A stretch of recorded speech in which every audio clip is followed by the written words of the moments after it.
Vamos dar início então aos nossos estudos dessa semana, Evangelho segundo o Espiritismo, capítulo 16, não se pode servir a Deus e a Mamon, e o tópico 9, a verdadeira propriedade.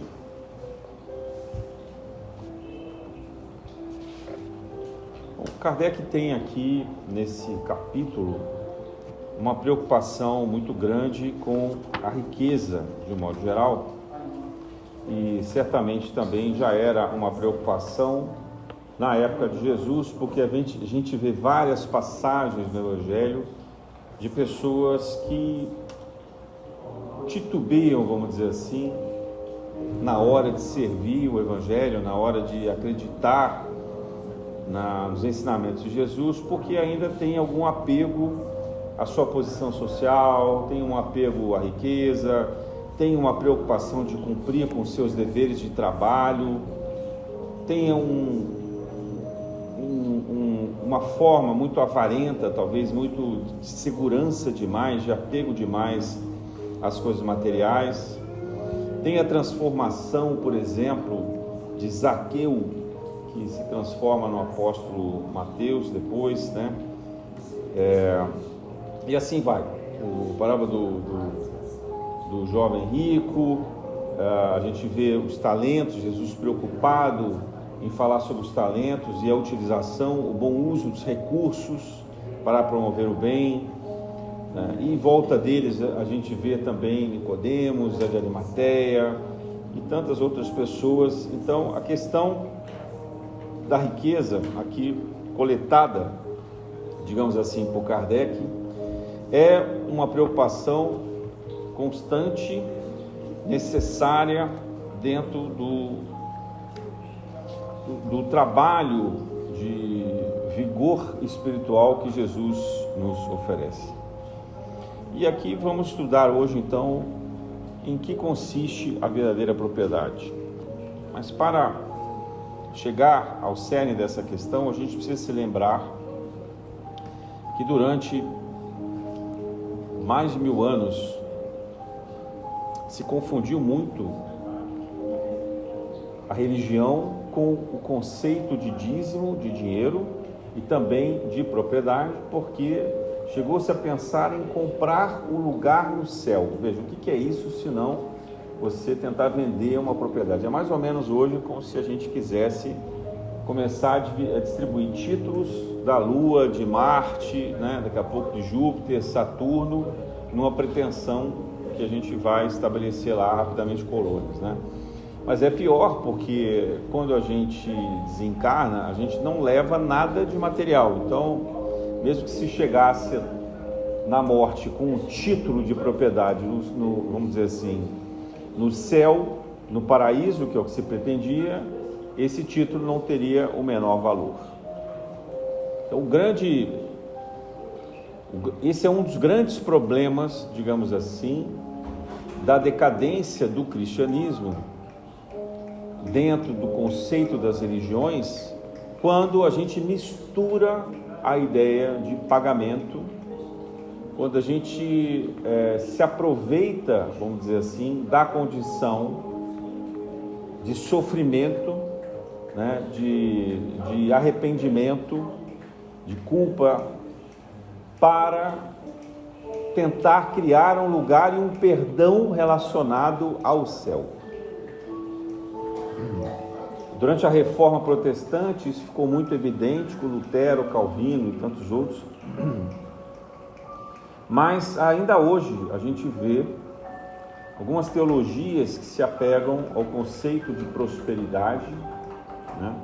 Porque misturam certos ensinamentos do Antigo Testamento, que contém ali não apenas revelações espirituais, mas costumes, práticas de organização da sociedade judaica primitiva e que, portanto, também precisava fazer algumas recomendações, né, até de cautela, de como era necessário, por exemplo, em vários momentos, que essa sociedade se reorganizasse, que produzisse de alguma forma riquezas, vamos dizer assim, até para que essas riquezas pudessem também serem distribuídas aos mais necessitados.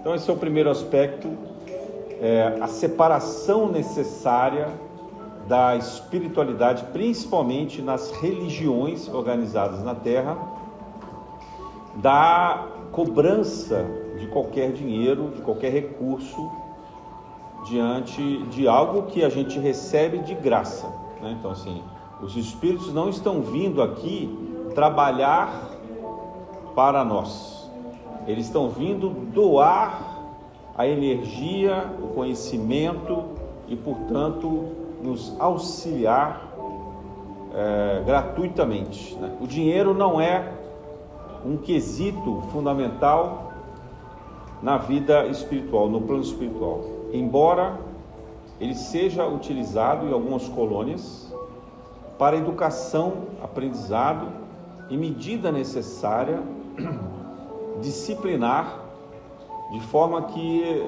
os espíritos comecem a dosar o bem que fazem e, em consequência, aprendam a medir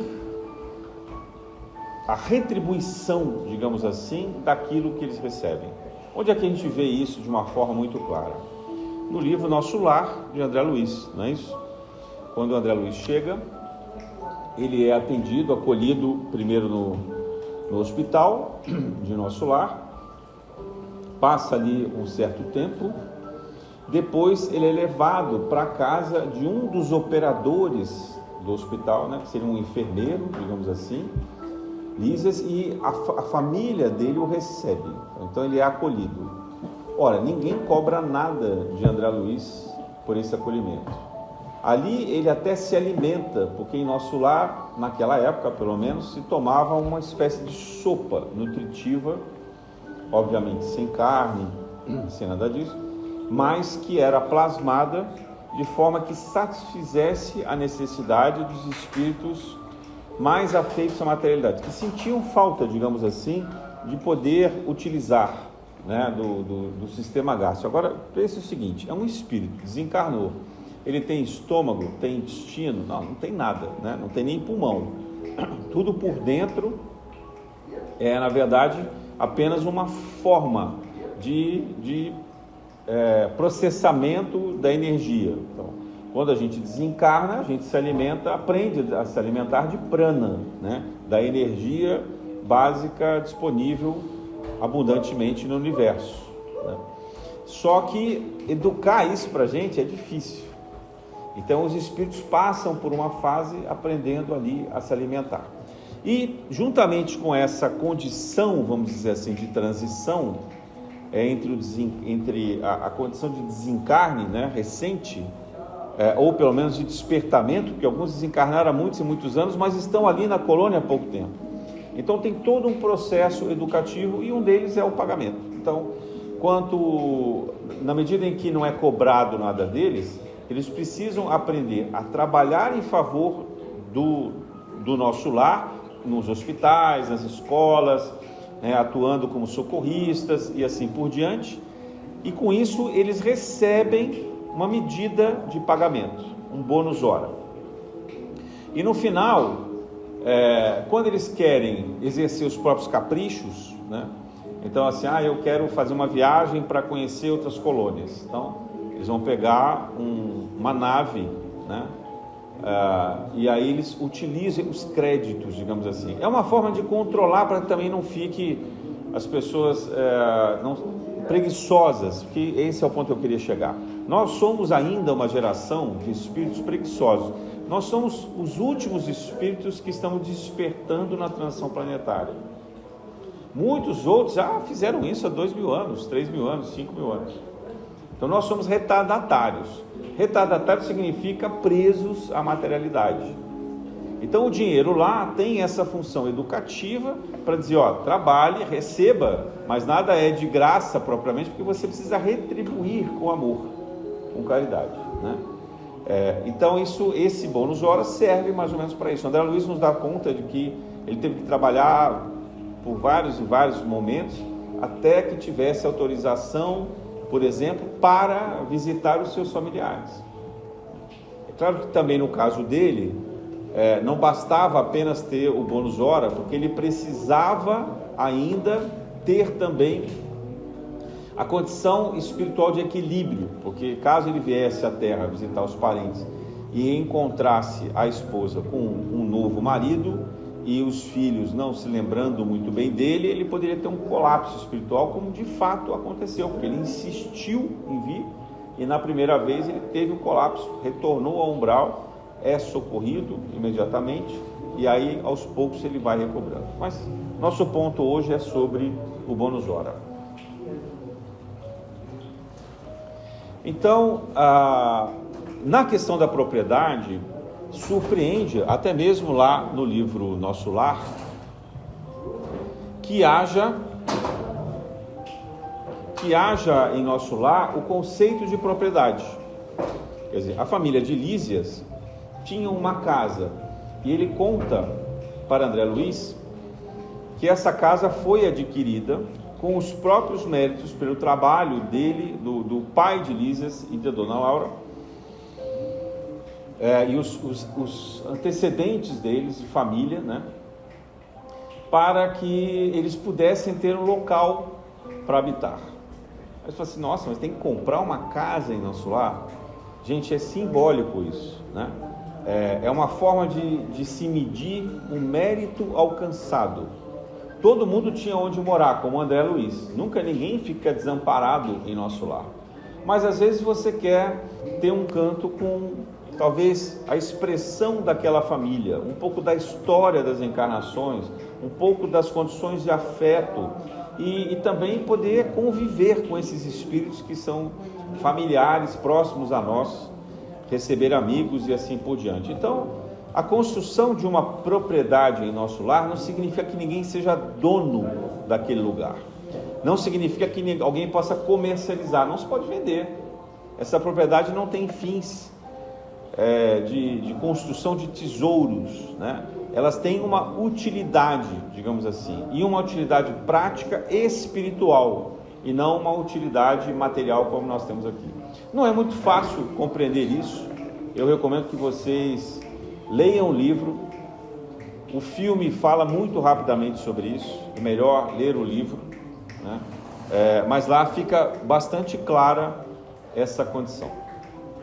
Bom, então na espiritualidade nós temos essa notícia de que há também propriedade, ou seja, nós temos lugares plasmados, né, pela força espiritual, pela energia espiritual, onde nós reproduzimos os nossos ambientes. Então, a cidade de Nosso Lar, ela foi plasmada por espíritos muito valorosos, vindos originalmente de Portugal, né, da época ali de Dom Luís, que era o rei Dom Luís, e a rainha Isabel.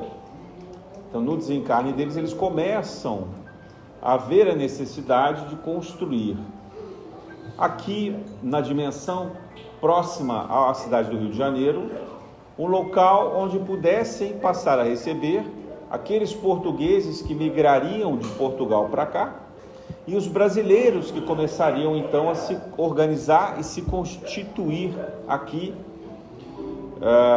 e com a cultura, com a língua já modificada, com essa integração entre outros povos, os povos vindos da África, os indígenas que estavam aqui já começando a se aculturar. Então houve a necessidade de se criar, se plasmar essa cidade de Nosso Lar. Mas como Nosso Lar, há inúmeras outras, né?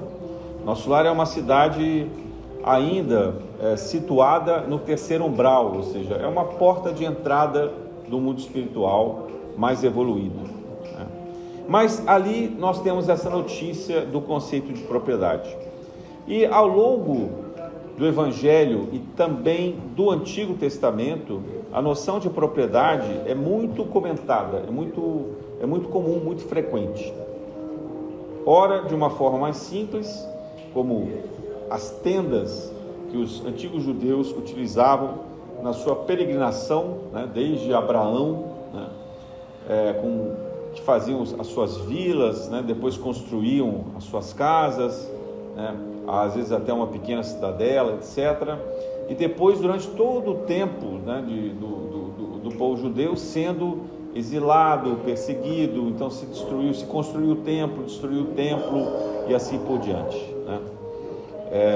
Em alguns momentos houve uma preocupação muito intensa de que se pudesse construir um local para que Deus habitasse. Quem levanta essa hipótese primeiro é Davi. Davi, tendo se tornado rei, mandou que fosse construída uma grande morada para ele, para que ele se sentisse de fato rei, fortalecido, e que se protegesse, digamos assim, das ameaças de outros povos. Ele manda vir do que seria hoje o Líbano, né? Trazer os cedros e constrói uma grande morada. E aí, quando ele está nesse castelo, digamos assim, ele se arrepende, se sente um certo remorso, porque ele vê que as tábuas da lei de Moisés, elas estão em uma tenda simples, no jardim do seu palácio. Ele olha da janela, observa isso e pensa: bom, não é justo que eu, sendo um servo de Javé, tenha esse palácio e os símbolos espirituais que mais sagrados que nós temos, que são as tábuas da lei, fiquem em uma tenda no jardim. Então ele manda construir, quer dizer, ele pretende construir, faz o projeto do primeiro templo. Ele recebe a revelação de que ele não era digno dessa construção.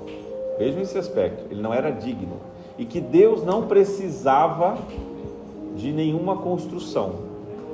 Dali também começa a nascer a ideia de que o templo de Deus está no nosso coração. Veja, isso tem mais de 3.000 anos, mas a gente continua construindo igrejas, templos, né? Então já ali naquele momento há esse ensinamento, esse esclarecimento a Davi. Ele não se conforma, ele acha ainda que ele vai conseguir. No final das contas, um filho, digamos assim, numa linguagem mais simples, um filho bastardo, quer dizer, que não era da esposa dele principal, que é Salomão, né? Ele é que vai construir o templo. E Salomão, sendo um homem sábio, não apenas no sentido da cultura, mas também no sentido de saber usufruir da inteligência, ele constrói o primeiro templo de Jerusalém. Mas isso está nos projetos divinos? Não. Então esse templo é destruído depois de uma próxima invasão, e demoram muitos anos para se construir o segundo templo, onde Jesus visitou, quer dizer, aquele que durou, estava ali presente na época de Jesus. Também esse destruído 70 anos depois da morte de Jesus aqui. E ainda hoje se estuda a hipótese de construir um terceiro templo lá em Jerusalém. Então, assim, estou fazendo essa comparação no sentido da propriedade, porque na época de Jesus, a propriedade era uma condição esperada, comum, né? Pedro tinha a sua casa, os apóstolos, Jesus tinha a sua casa em Nazaré com a sua mãe, né? José construiu uma casa, José era um construtor, né? Um carpinteiro construtor, então ele construía casas, né? Possivelmente trabalhou nos palácios de Herodes, em Tiberíades e na própria Jerusalém, né? Diz a tradição que era um grande construtor. Então, a construção da propriedade tem uma utilidade, mas para Jesus é uma utilidade sem apego. É uma utilidade que pode ser controlada de uma maneira que vá se compartilhando desse bem, que vá servindo esse bem para uma causa. Então, a casa de Pedro era talvez a casa melhor situada ali em Cafarnaum, e provavelmente com a capacidade de receber as pessoas, era o ponto de encontro, onde Jesus reunia os seus apóstolos. Então a propriedade de Pedro não é uma posse, a propriedade de Pedro tem uma utilidade nesse papel de serviço, de acolhimento dessa população em que Jesus trabalhava, principalmente o seu círculo mais direto dos apóstolos. Jesus também frequenta a casa de Lázaro, que era um grande amigo seu, o Marta e Maria. Jesus visita a casa de inúmeros seguidores, vai jantar nessas casas, participa das ceias, visita a casa de Zaqueu, como eu comentei agora há pouco. Ele se utiliza, quando vai a Jerusalém, da casa, da residência de José de Arimateia, inclusive antes da crucificação, pede para que José de Arimateia prepare o cenáculo, a fim de que ele pudesse cear a Páscoa antes da sua crucificação. Então a gente vê no Evangelho e um conceito de propriedade que ele tem um fim de ajudar na propagação do Evangelho, um fim de compartilhar do bem viver entre as pessoas que ali estão, um fim que se promove na sociedade não por acúmulo de bens, não para ostentação, mas ele se serve, vamos dizer assim, dessa propriedade com um propósito maior. Então Jesus nunca desdenhou a propriedade. É importante a gente saber disso, Jesus, ele não era um revolucionário comunista. Ele entende que a organização social tem suas leis, como ele dizia que se devia respeitar as leis de Roma, as leis de César, inclusive pagando os tributos, que é necessário que se respeite, que haja algum controle, algum policiamento. Os apóstolos sempre se preocupavam com a polícia de Pilatos, tanto quanto com a polícia de Herodes, quanto com a polícia do templo. E Jesus, o máximo que ele fazia quando ele sentia alguma ameaça era se mudar de lugar, quer dizer, jamais enfrentar em oposição a essa polícia e ao mesmo tempo também não descumprir algum regramento que fosse sensato ou necessário para aquela organização. Então Jesus, ele tem uma organização social vendo aquilo como algo de utilidade, Por que eu estou usando essa palavra? Porque a utilidade, ela é algo desenvolvido ali pelos gregos, antes dos judeus, e muito antes por outras sociedades, como os babilônios, como os assírios, como os egípcios e assim por diante. Então, o problema jamais está na propriedade em si, mas no uso que se faz dessa propriedade.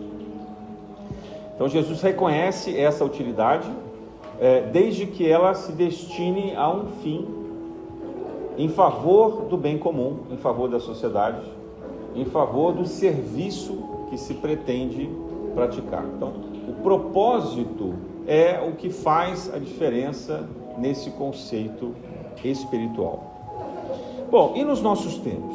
Então, primeiro também aqui importante que se diga que nos tempos atuais, que vem, vamos dizer assim, o que eu chamo de tempos atuais, a partir do século XIX principalmente, onde o conceito de propriedade passa a ser um meio de defesa dos abusos da nobreza, porque durante o período de Idade Média, ninguém tinha posse de nada, ninguém era dono de nada senão o rei. O rei era dono de todas as terras e ele distribuía conforme a sua vontade, Então era o regime do feudalismo. Então você tinha os senhores feudais, que eram os nobres representantes do rei, e cada nobre herdando ali um direito de propriedade por determinação do rei, no sentido do comando do rei. Quando mudava o rei, mudavam também as propriedades. Era sempre uma negociação, uma troca de favores, às vezes um serviço de exército e assim por diante.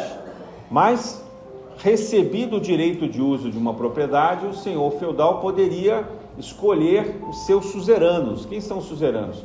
São aqueles que trabalhariam a terra, extrairiam dali riquezas e entregariam para os senhores feudais. E os senhores feudais entregariam uma parte disso também lá para o rei. Então era uma escadinha, mas aqueles que seriam hoje os agricultores, os pecuaristas e assim por diante, ou aqueles que extraíam minérios, que trabalhavam aquela terra, eles não eram donos, eles tinham uma posse relativa daquela propriedade. Então, quando há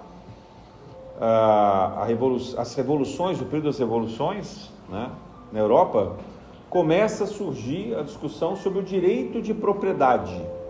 É a primeira vez que se fala isso de uma forma jurídica, política organizada. Até então não se tinha muito uma lei dizendo, olha, está aqui o seu título de propriedade, você pode vender, usar, né, emprestar, fazer o que você quiser. Então essa é uma coisa do que a gente chama de modernidade.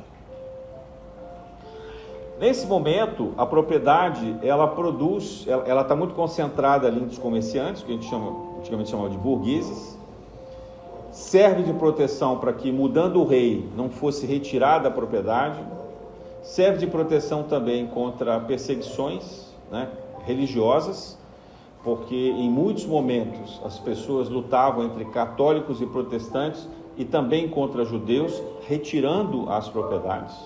Muitas das vezes a igreja católica principalmente, mas também a protestante, tomava posse dessas propriedades para que pudesse construir ali igrejas ou gerar riqueza em seu favor, porque o clero não se reportava ao rei. Então o Vaticano dominava a riqueza. Foi ali que a gente viu o nascimento dessas grandes riquezas, principalmente no período dos templários, etc. Então todo o conceito de propriedade tinha uma finalidade que foi se desviando desse conceito evangélico e também dessa função social, com raras exceções. A propriedade que pertencia às igrejas nunca teve papel social. Ela sempre teve um papel de arrecadação de dinheiros e manutenção dos benefícios daqueles que faziam parte do clero. Por isso que a gente vê hoje, quem pode viajar para a Europa, ou até mesmo no Brasil, olhando o Brasil anterior a 1800, né? Quantas igrejas não se tem aqui construída com esse dinheiro de arrecadação para o clero, né? O clero não pagava. Então a gente vê as igrejas aqui do Rio de Janeiro, quem vai à Praça 15, tem ali a igreja do Carmo e do lado tem uma outra igreja, né, enorme. E várias outras igrejas construídas no centro do Rio de Janeiro. Então isso era dinheiro do clero, era de propriedade do clero. E os reis aceitavam isso, por quê? Porque quem coroava os reis? Era o Papa. Então era uma troca de favores. Tem alguma coisa espiritual nisso? Nada. É política e economia. Então, infelizmente, a propriedade durante vários séculos esteve ligada, afeita à usurpação, digamos assim, desse conceito de utilidade e bem público para satisfazer interesses privados.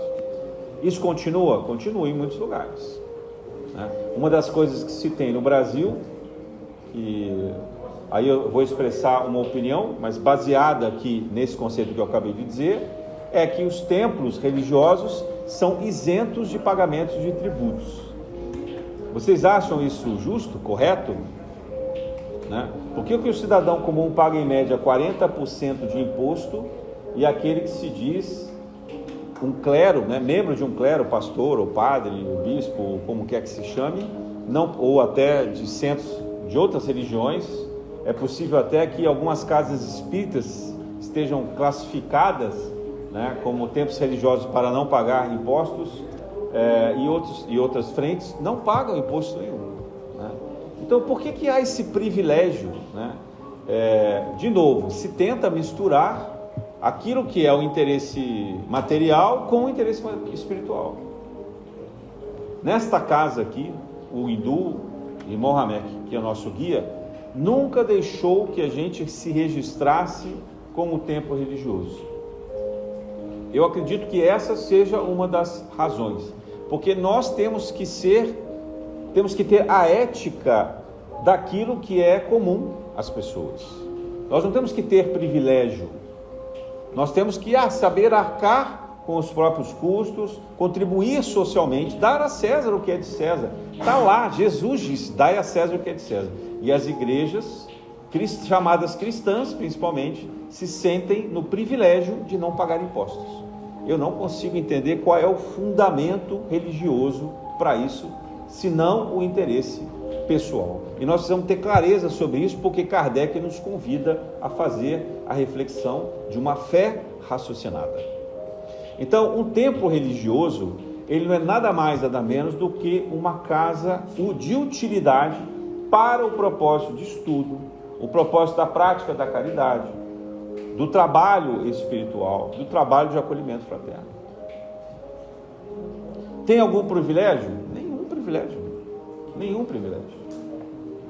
E se tiver muita ostentação, também tem algo desviando aí de errado, né? Porque uma casa tem que ter aquilo que é confortável e prático para o atendimento, sem os excessos. Por quê? Porque esses excessos poderiam servir a outros propósitos. Por isso que muitos dos seguidores de Jesus abandonam os seus palacetes.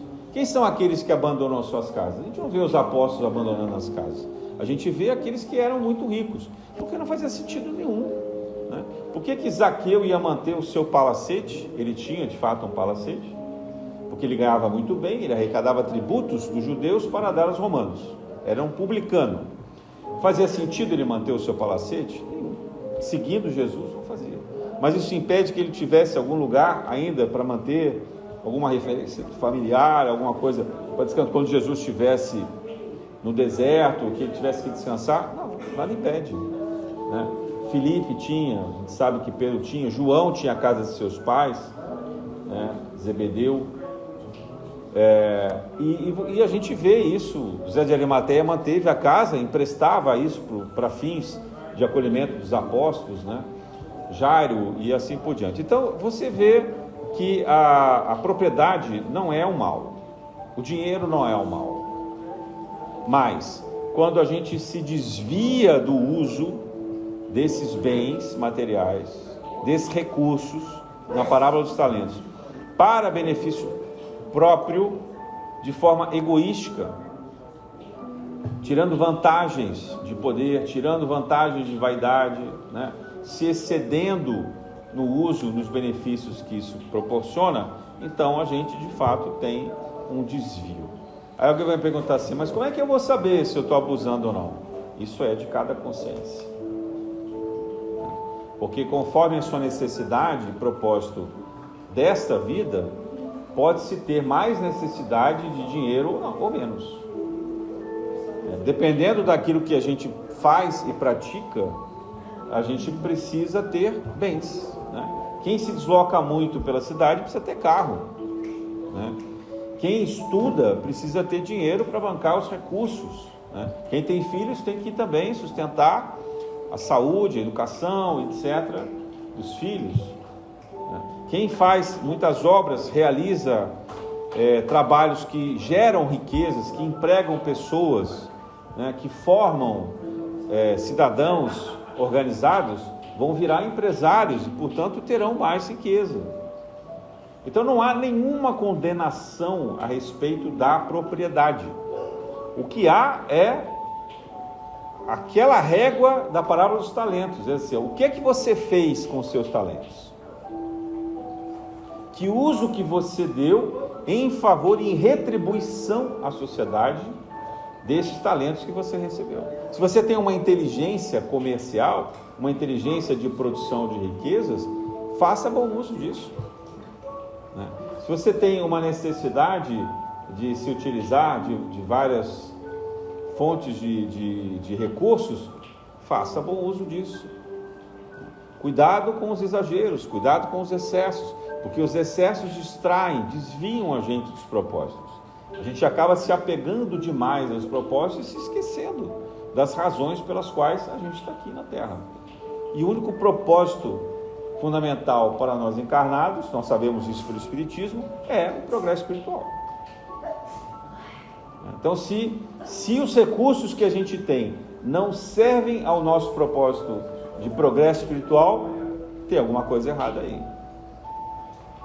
Essa é a moral estranha de Jesus, que ele disse: o teu olho te faz pecar, arranha o teu olho. Nesse caso é o seguinte, olha, se o excesso de bens está te prejudicando, né, ele fala lá para o jovem rico: vende os seus bens, distribua aos pobres e me siga. Porque o que Jesus queria dizer? Esse jovem rico, ele estava muito apegado aos bens que ele tinha.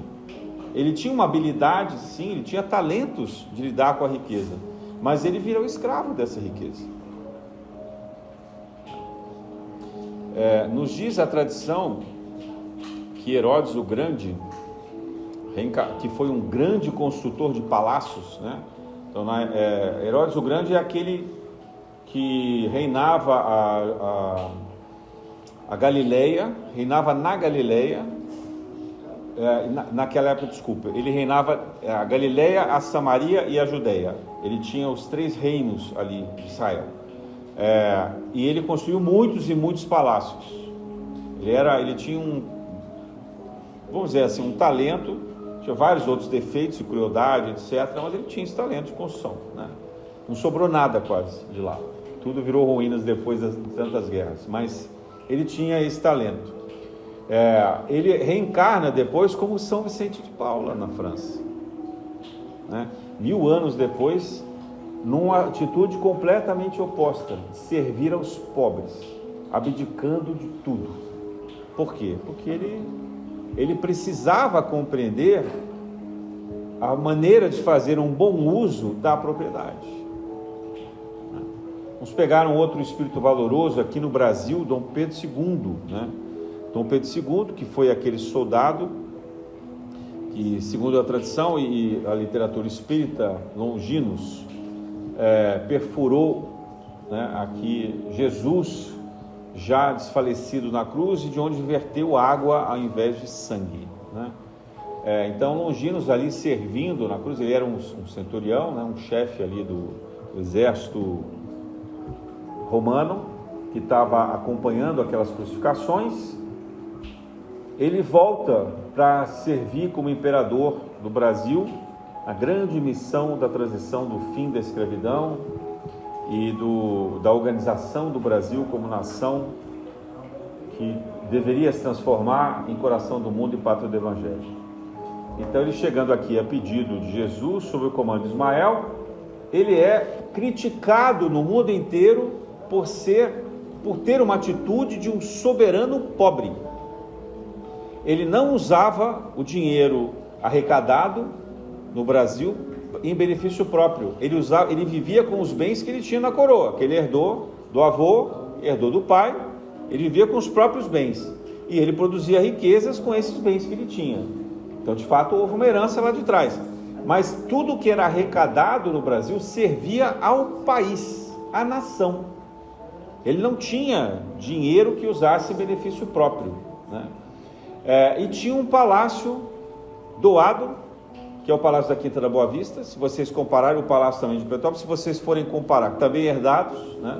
Mas se vocês forem comparar com o que são os palácios europeus, os palácios de Versalhes, né? As grandes construções da Europa, eram casarões relativamente simples, né? Sem muitos objetos de ostentação. Os objetos que ele mantinha eram principalmente aqueles que ele colecionava das suas viagens.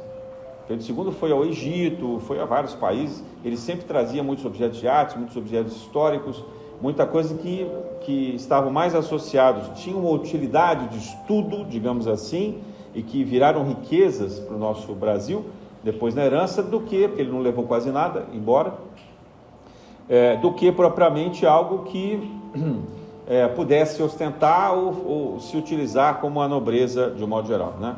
Então ali não havia grandes festas, não havia esbanjamento, como a gente via normalmente nas cortes. Então ele é um homem exemplar nesse sentido da ética e da simplicidade, mesmo sendo um grande governante, né?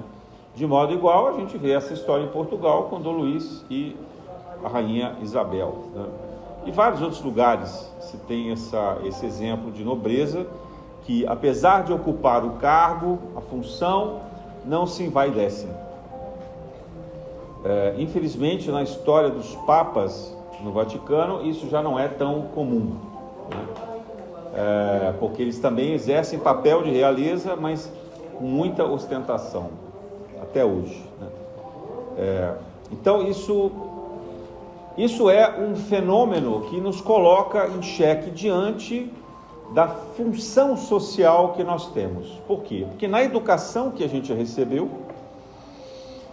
sempre ressoou aos nossos ouvidos aquela frase: o trabalho enobrece o homem. E que por detrás disso há então a necessidade do engrandecimento e da prosperidade. A ética protestante, principalmente, muito mais do que o catolicismo, estimula para que as pessoas produzam riquezas, né? Os países mais ricos da Europa e dos Estados Unidos são países que herdaram, né? Os Estados Unidos e Canadá são países que herdaram esse princípio da ética protestante, da teologia da prosperidade, né? Onde você tem o dever de se enriquecer para depois fazer com que cresça também a sociedade. O Adam Smith, que é um dos maiores economistas, né, da história inglês, ele dizia assim: seja egoísta no sentido de favorecer ao máximo a si mesmo dentro das condições de ética, de modo que a sua riqueza produzida possa produzir também a riqueza das nações, né? Então, isso acho que resume, de uma certa forma, a ética protestante. No catolicismo, embora houvesse também essa premissa entre os nobres de que deveriam enriquecer, para os mais pobres, se disse muito daquela passagem do Evangelho, que é mais fácil um camelo passar no buraco de uma agulha do que um rico entrar no reino dos céus. Então, o discurso para os ricos era da ética da prosperidade. O discurso para os pobres era assim: doe aos ricos, seja humilde, seja servil, seja servo. Então vejam a teologia dividida aí para ter o domínio, para ter o controle, né? Não é à toa que alguns pensadores revolucionários, mais críticos, mais extremos do século XIX e XX se apegaram tanto à ideia de que a religião é um ópio, né? Que a religião é uma ilusão. Não é só Marx que disse isso. Freud chegou a dizer que a religião é uma ilusão, Nietzsche e vários outros pensadores importantes, né? Por quê? Exatamente por isso, porque quando a religião ela manipula a informação para ter poder e domínio, então alguma coisa está muito errada. E aqui eu falo isso com muita dor na minha consciência, porque eu tenho certeza que em algum momento, ou vários, eu fiz parte desse grupo, né? Porque a nossa história é muito longa, são 2000 anos desde a vida do advento de Jesus. Então certamente nós estivemos ali, nos papéis de padres e freiras, de nobres, né? de pessoas com poder, usurpando desse poder, dessa autoridade, em detrimento daqueles que mais necessitam. Contra, portanto, o Evangelho e as lições de Jesus. Mas nós temos agora essa oportunidade de não apenas nos despertar para esse conhecimento, quanto de reparar, na medida do possível, os males que a gente praticou, né? Então, o conceito de propriedade hoje, ele não deve ser nem aquele da Igreja Católica de uma culpa relacionada à posse de bens, né? Até num exagero, vamos dizer assim, da divulgação do propósito de São Francisco e de outros santos piedosos, que naquele contexto queriam apenas demonstrar para a própria igreja e para os nobres que a sustentavam que eles não precisavam da riqueza para entrar no céu. Mas em nenhum momento Francisco de Assis quis vender a ideia ou quis propagar a ideia que se deveria viver na miséria. Quer dizer, há um grande equívoco nisso, mas de novo é uma manipulação da história na tentativa de fazer com que as pessoas sejam servis àqueles que exercem o poder e a autoridade, e principalmente em favor das próprias igrejas, né?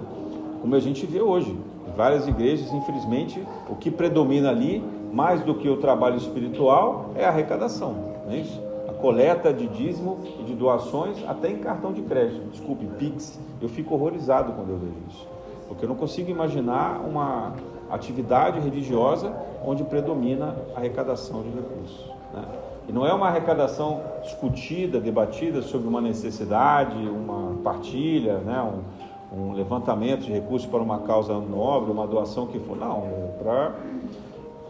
é contrapartida do evento religioso que ali se pratica, né? Então, falo porque nós precisamos despertar para isso. Não há nada que justifique isso no Evangelho. Por isso que Kardec, pela fortaleza do Espírito de Verdade, diz: dai de graça o que de graça recebeis. Então, para que serve a propriedade? A propriedade, ela é um recurso necessário para que nós possamos atingir o propósito de progressão espiritual e de reparação dos males que a gente praticou em outras vidas.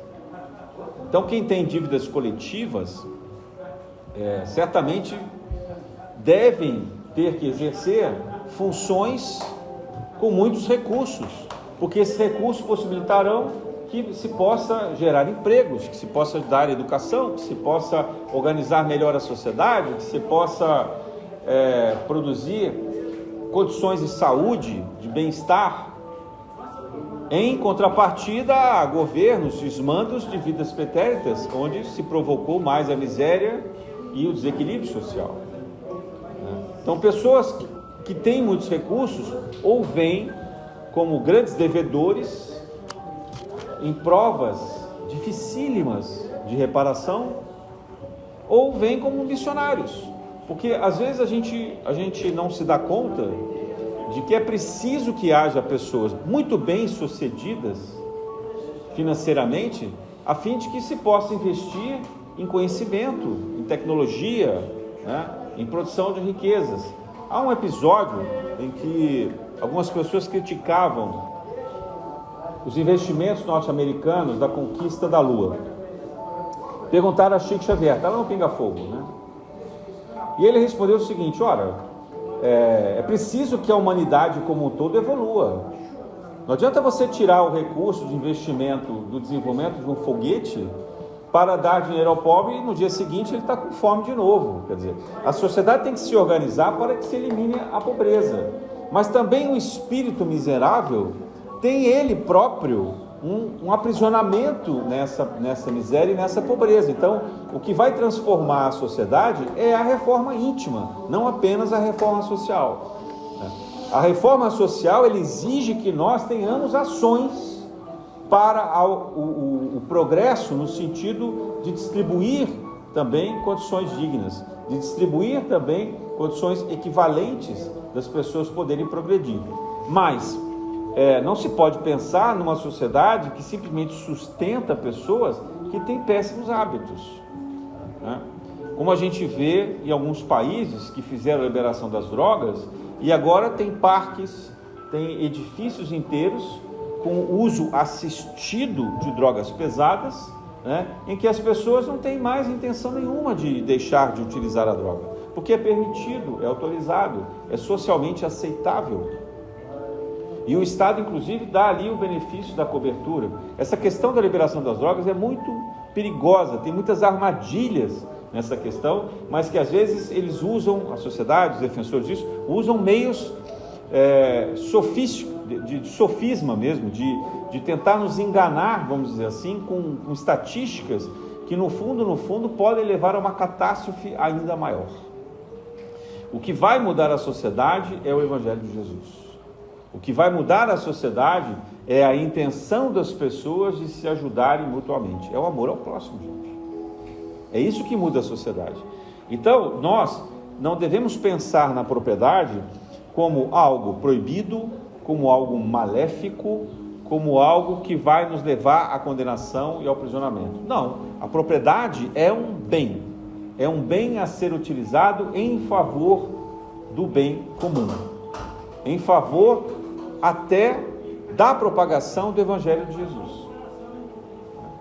Por isso que a caridade, muitas vezes interpretada pelos religiosos como assistencialista, não é saudável. Se a caridade material é apenas assistencialista, ela não promove uma mudança, ela não instiga a pessoa a reagir, ela está promovendo o mal, não o bem. Betinho dizia, a fome tem pressa. Eu entendo isso, faz sentido. Tem que primeiro resolver o problema da fome. Mas depois da fome, saciada a fome, é preciso que haja o aprendizado, o estudo, a instrução. Porque a pessoa tem que encontrar meios de se levantar da desgraça em que ela se encontrou. Ora, desgraça, qualquer um de nós está sujeito. Em algum momento da vida a gente vai passar por crises. Crises financeiras, crises de doenças, crises que vão nos arrebatar de tal maneira que não vamos conseguir reagir. Mas nós precisamos ser capazes de nos levantar pela reforma íntima. E, portanto, a propriedade jamais pode ser o desapego da propriedade jamais pode ser uma desculpa para um espírito preguiçoso que não quer se levantar, que prefere viver na acomodação às custas dos seus pais, dos seus filhos, dos amigos que lhe auxiliam, ou da miséria urbana de doações na sociedade em vias públicas. Eu já falei aqui mais de uma vez que não há registro nenhum no Evangelho de Jesus doando dinheiro aos pobres. Inclusive, em algum momento que se critica, que se pergunta a Jesus, ele diz: deixai os pobres cuidarem deles. Em outros momentos, os pobres ainda haverá pobres no futuro, porque a pobreza está na pobreza do espírito. Os espíritos que vêm extremamente miseráveis imploram na espiritualidade para virem assim, porque foram gastadores, foram pródigos demais em outras vidas. Mas cabe a nós ter a caridade por eles, porque eles também não devem morrer ou sangrar na miséria e no sofrimento às custas disso. Mas nós devemos ensiná-los a mudar de vida, proporcionar a eles a oportunidade dessa escolha, e não alimentar o seu conformismo de viver como um objeto, né, como um bicho,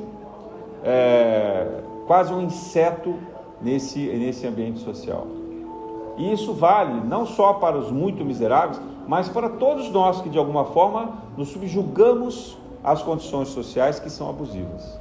Então, o nosso papel é de usar a propriedade, né, a fazer uso adequado dos recursos que nós temos para até crescer nessa propriedade, de forma similar ao que dizia a teologia protestante, a ética protestante, mas sempre no sentido do bem público, e não de acumular simplesmente a riqueza.